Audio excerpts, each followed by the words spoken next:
Okay, I got a little bit more progress in the last couple days. Only had a little bit of time to work during the holidays here.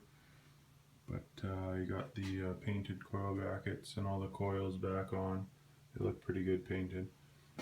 I got the wiring harness all plugged into the engine, other than a couple things like the alternator and the mass airflow sensor and stuff. I just ran it out a hole in the firewall down here underneath the heater box. There's like the perfect size 2-inch hole to run this harness in.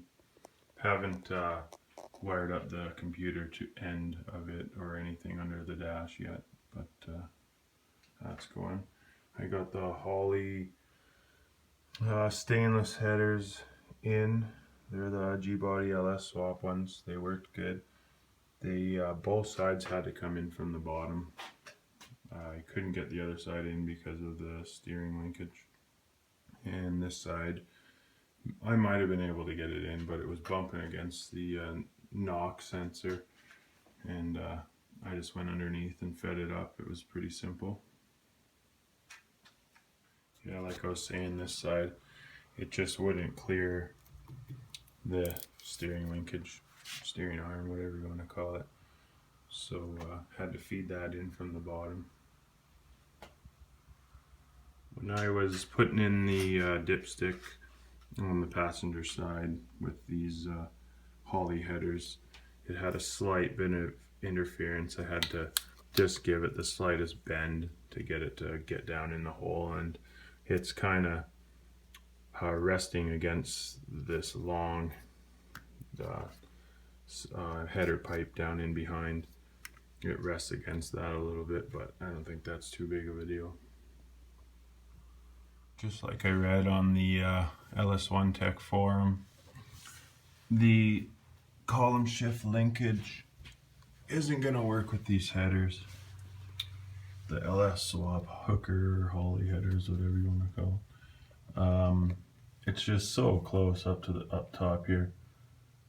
Like, I don't know if maybe new body mounts would bring that up a little bit more, but that's tight. I'm talking 1/4 inch, 3/8 maybe space between the bottom of the floor. This side, quite a bit of space, at least 1 inch. But she's pretty tight on the driver's side.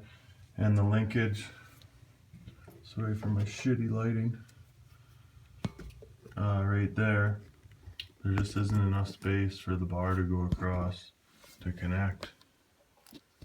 So I don't know if anybody's done it in one of these G-bodies with the column shift and these same headers, hooker LS stuff. Let me know. So I did use the stock transmission mount with the TH350. I didn't have to touch the hole up here where it mounts to the bushing. It was already ovaled hole from factory, so it bolted all right up. Not a single problem.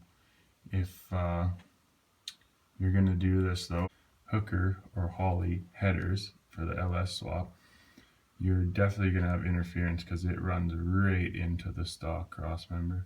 That's where the LS swap crossmember has the big cutouts for the headers or exhaust to go through, so keep that in mind. Looks like I'll be running open headers until I get my proper tranny and stuff. Just a view of what the headers look like coming into the crossmember there.